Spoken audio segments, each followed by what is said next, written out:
Big fight light heavyweight at the weekend.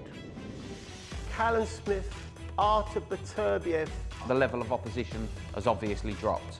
Didn't look great against John Ryder. Didn't look great against Canelo. But now he's looking like a guy who just wants to get to the end of it and not get stopped. Ladies and gentlemen, welcome to the Burf and the Oracle himself, Greavesy. Frank, how are you, mate? Very good, thank you. I think upon you, you almost kind of like artificial intelligence for boxing in organic form. Wonderful, wonderful.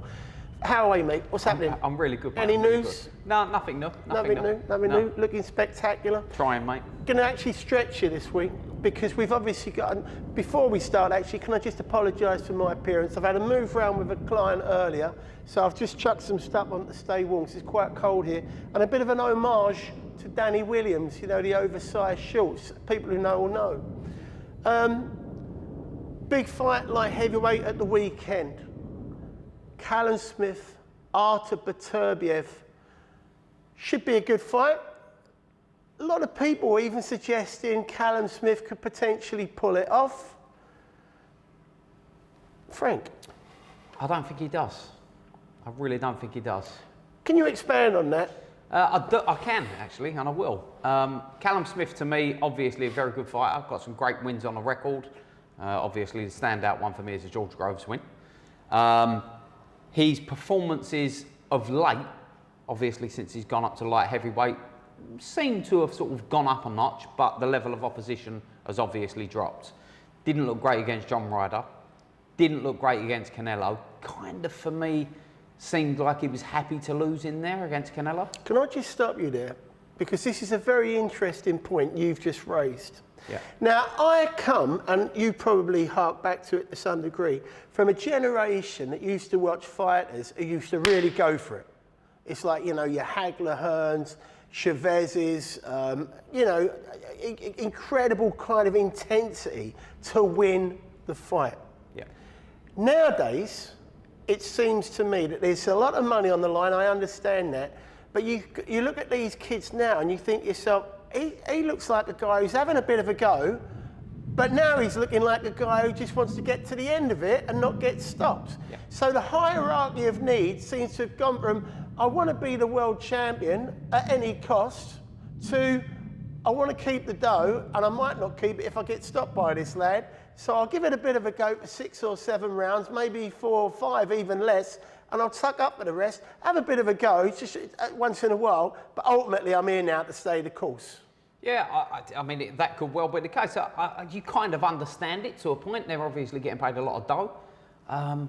But yeah, for me, there's just been that little bit lacking from Smith at that very, very, very top level. He had a very good fight, didn't he, against the African kid and do when he knocks him out in the second round. He's had a couple of outings since, and again, you say look really good. The big question marks about him, I think, are one, what kind of condition was George Groves in when they fought? Correct.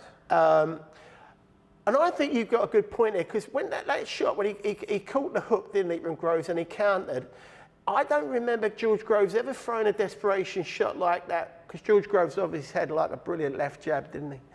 And so you could make the argument maybe there was something wrong with George Groves, which again elevates Callum. I don't mean that as a detrimental thing towards Callum Smith. I think he's a very fine fighter. Yeah.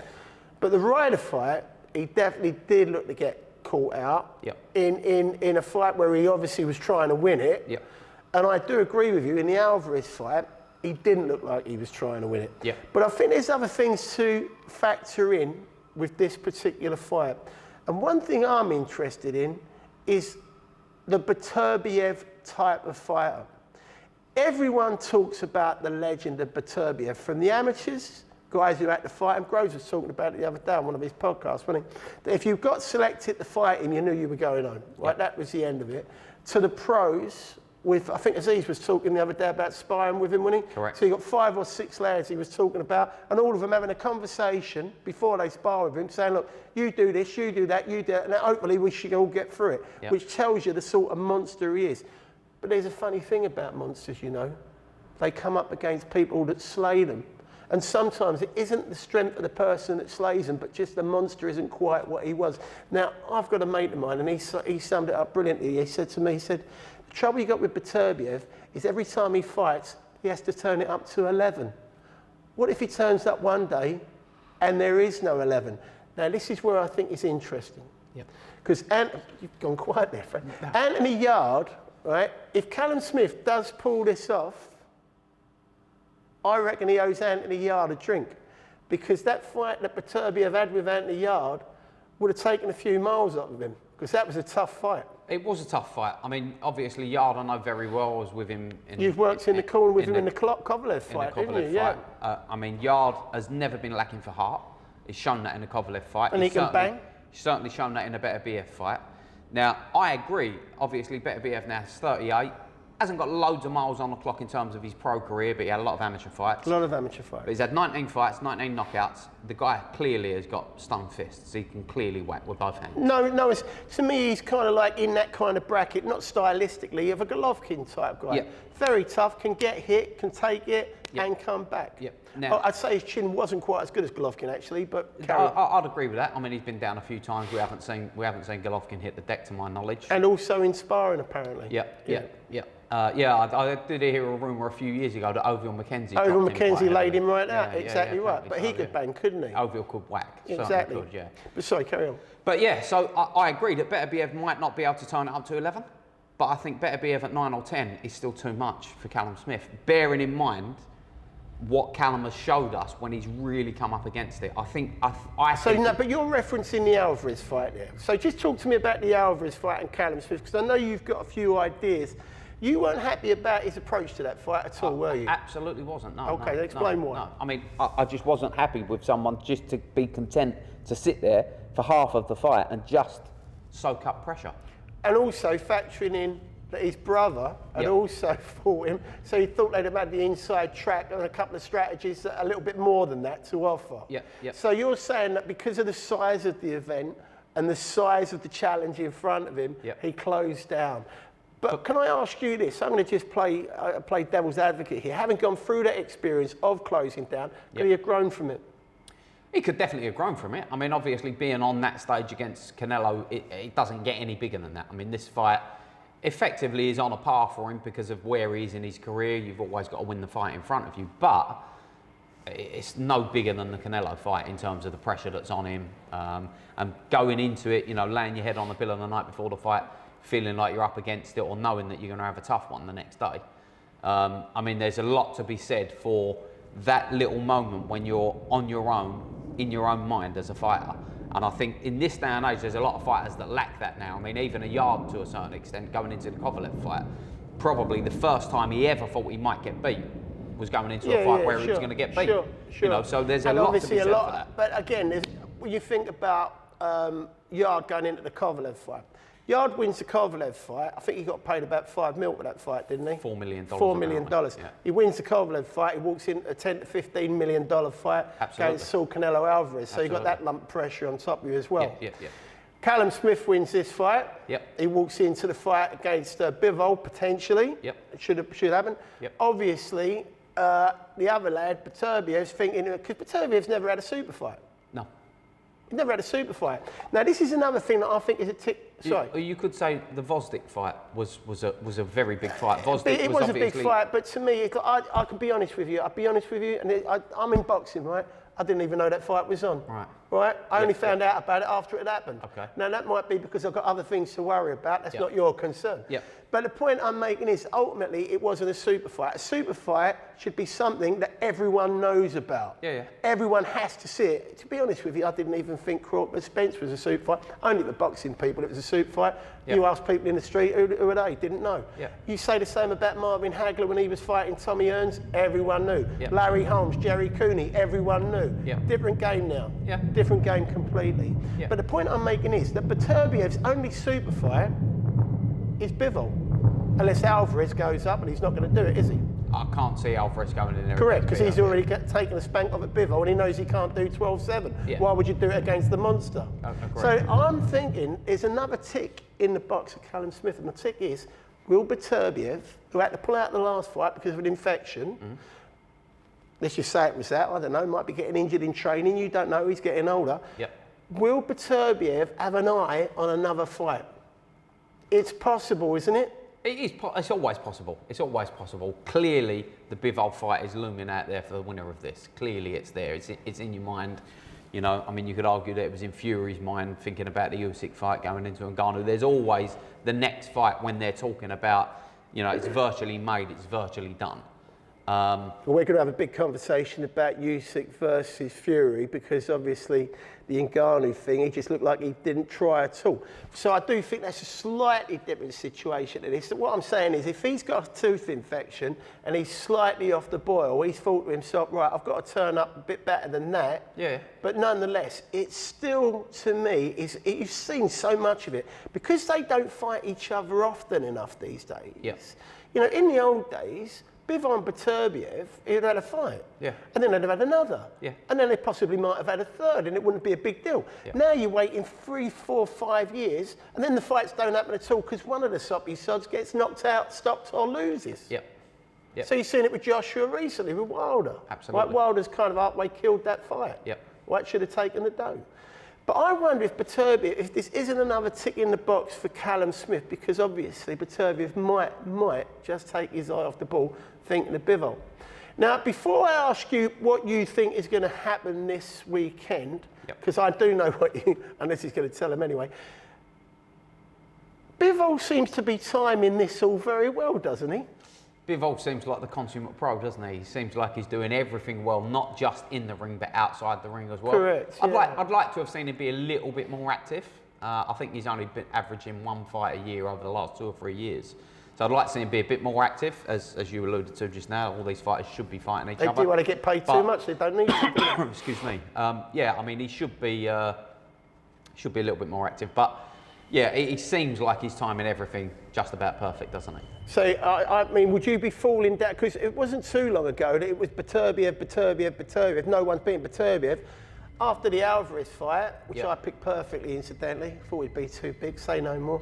But after the Alvarez fight, all of a sudden it's like, actually, Bivol's got a real good chance of beating Beterbiev. Yeah. And the further it goes, the older Beterbiev gets, the more people are talking about, well, Bivol's definitely going to win this fight, which again, he's not nailed on. Absolutely not. But nonetheless, he's definitely looking a lot better. So I'm going to ask you 2 questions, Frank. Okay. First question is this. Yep. Let's presume that Beterbiev does win this weekend. Yep. And let's cast ourselves forward 6 to 9 months and we've got this big unification fight. Yep. There's 3 titles on the line this weekend, isn't there? Three belts. Yep.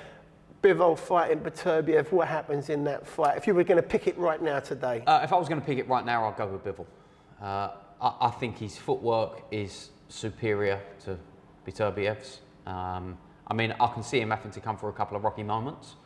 But yeah, I just think he's, for me, he's up there with Crawford and with Inouye. Yeah, technically, yeah. Technically one of the 3 best fighters in the world.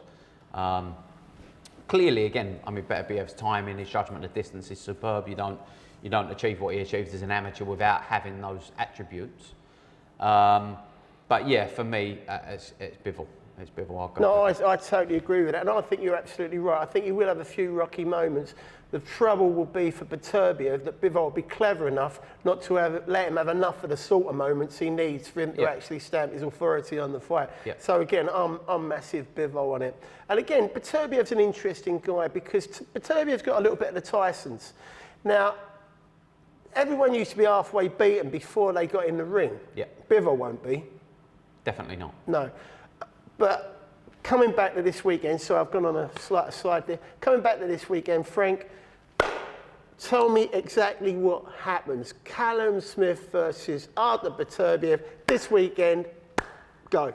I can see it being very, very, very similar to the fight that Beterbiev had with Callum Johnson. I can see him maybe getting caught with that left hook, getting rocked. Callum Smith's got a lovely, beautiful counter left hook. He throws from that tight guard, comes in, catches counter straight away, sharp. You know, I mean, to all reports, he's growing well into the light heavyweight division.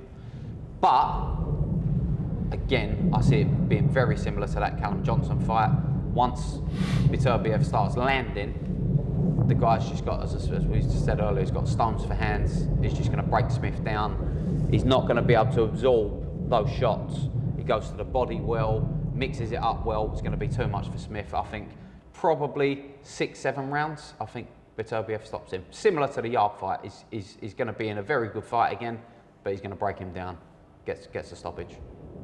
Do you know, I've got to be honest, when you were just analysing it there, I was drawn in. Like a black hole, I was drawn in. But I'm going to be a tiny bit more controversial. Yeah, go on. I'm not going to be super controversial just to try and score points, Yeah. but I am going to be a tiny bit more controversial because I think this fight will look like there's going to be 3 separate fights going on in this fight. And the first part of it, I agree with you. I think it looks a little bit like Beterbiev, Callum Johnson. I do think Callum Smith will come out, and I think he's a little bit younger. He's got long arms. He's very powerful, and I think it gives Beterbiev a bit of trouble because I think Beterbiev have 2 or 3 rounds trying to work him out. Yeah. And during that time, I think Callum Smith will do very well, and he might rock him, maybe even put him down for a brief while. But I think the second phase of the fight is the consolidation phase, and I think that phase of the fight probably lasts for a third of the fight, where you'll see Beterbiev coming on. Yeah. Callum Smith, will still be in the fight, and then you're going to start hitting rounds 7, 8, 9, and that's when I think that point that you made becomes very valid. Because at that point, I think Callum Smith's thinking, right, I've got 4 rounds to go here, 4 or 5 rounds. He's coming on. If I compete with him, he's going to knock me out. Yep. So what I'll do is I'll tuck up, box clever, almost without saying, all right, mate, you can have this one, but don't knock me out. Yeah, yeah. You know what I mean? And you know what I'm saying? And I think he'll go into that mindset that you saw during Alvarez, and the other lad won't have enough road left to get him. So my feeling is he loses his KO streak on Saturday night, but he wins by about 4 to 5 rounds ultimately against Callum Smith, who again still stays viable because he didn't get knocked out by Saul Canelo Alvarez and he didn't get knocked out by Artur Beterbiev. So by that nature alone, he must be top flight, right? Well, I guess we'll find out in a few days' time. I guess we'll find out, Frank, and I thank you once again for your insights. Always very interesting. Obviously, keep tuned in. We're going to be loading this onto our YouTube channel, and obviously it's going to exist on our websites, both the ringboxingclub.online, where you can get all your merch and your virtual memberships, or the ringboxingclub.com if you want to come down the gym and train with people of the eminence of Frank, and humbly myself, should you choose to. Frank, once again, thank you, and guys, we'll see you at the next big bout.